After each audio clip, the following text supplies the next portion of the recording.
Selamat datang kembali di pembahasan mendalam kita. Kali ini kita fokus ke satu bab spesifik ya, bab 29 dari buku The Storyteller's Secret. Betul. Yang dibahas ini Kat Cole. Perjalanannya, wah terus terang lumayan bikin kaget sih. Dari pelayan Hooters, bisa sampai ke C-suite.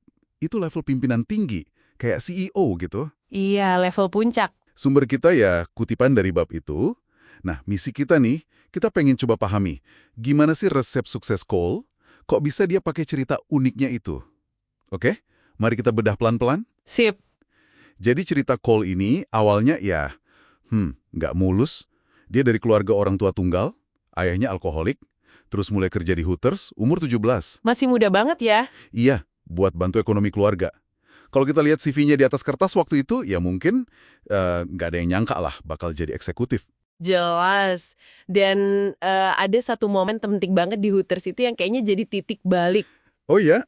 Gimana tuh? Jadi bayangin aja, lagi jam sibuk, restoran rame, tiba-tiba semua staf dapurnya mogok kerja. Keluar gitu aja. Wah, kacau dong. Kacau banget.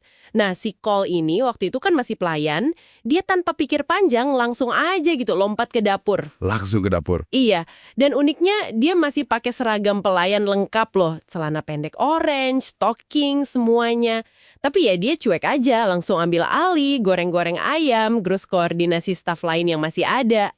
Gila sih itu. Nekat ya? Nekat, tapi di situ kelihatan, ini bukan cuma cerita lucu soal seragam ya. Ini momen pembuktian diri pas lagi krisis. Kepemimpinannya itu justru muncul pas lagi kepepet. Ini nunjukin kalau bakat tuh kadang muncul di situasi yang nggak kita duga sama sekali. Bener banget. Kebayang sih paniknya waktu itu. Tapi dari situ, karirnya jadi, cepet banget ya naiknya. Iya, melesat. Umur 19 sudah jadi pelatih korporat Hooters, keliling dunia buat buka cabang baru. Umur 26, udah jadi wakil presiden. Cek, luar biasa. Dan puncaknya, jadi presiden Cinnabon di umur 32. Jalurnya ini aneh banget kan? Nggak biasa. Sangat tidak konvensional. Nah, ini nih bagian yang paling menarik buat saya. Banyak orang kalau punya latar belakang Hooters mungkin bakal disembunyiin ya. Khawatir dianggap kurang profesional atau gimana gitu. Mungkin iya ada stigma kan? Tapi Cole justru sebaliknya. Gimana dia mainin kartu ini? Kok bisa? Nah, justru itu kunci strateginya dia. Keterbukaan yang bisa dibilang radikal. Dia nggak cuma terima masa lalunya, tapi aktif banget cerita soal itu. Aktif cerita? Iya, termasuk masa-masa sulitnya, kerja di Hooters, semuanya. Kenapa?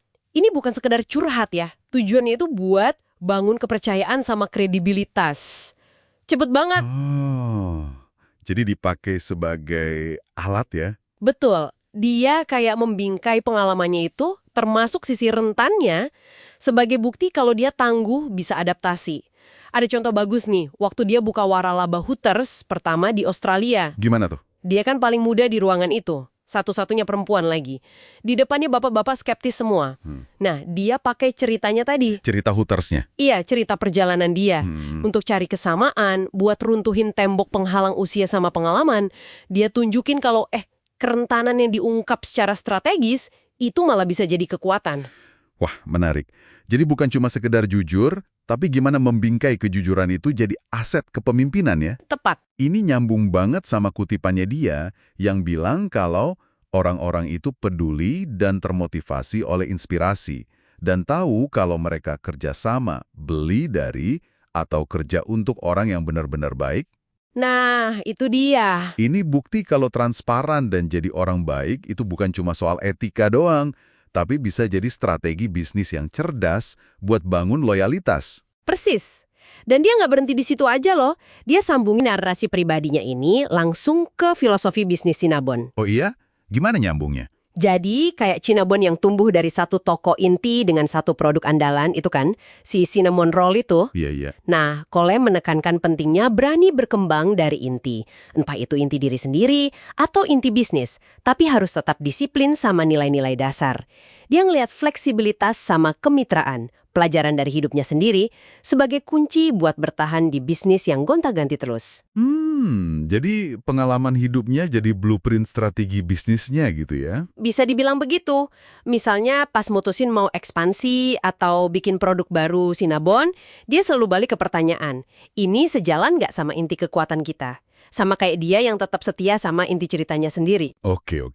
Jadi kalau kita tarik benang merahnya nih ya, buat Anda yang lagi dengerin, cerita Kaskol ini nunjukin gimana sesuatu yang mungkin dilihat orang sebagai kekurangan, latar belakang nggak biasa, kerjaan awal yang diremehin, malah bisa jadi sumber kekuatan terbesar. Betul. Resepnya itu ada di keberanian buat cerita. Cerita yang otentik, yang jujur, terus membingkai tantangan, jadi pelajaran, dan pakai cerita itu buat nyambung ke orang lain. Ini kayak pengingat lah buat kita semua. Kalau cerita unik Anda, dengan segala naik turunnya, mungkin aja nyimpen kekuatan yang belum Anda sadari. Jangan kekuatan super seseorang itu malah ngumpet di cerita di balik poin-poin CV itu. Wah, dalam nih. Coba deh direnungkan, pengalaman non-tradisional apa dalam hidup Anda yang mungkin sebenarnya adalah aset terpendam buat masa depan Anda?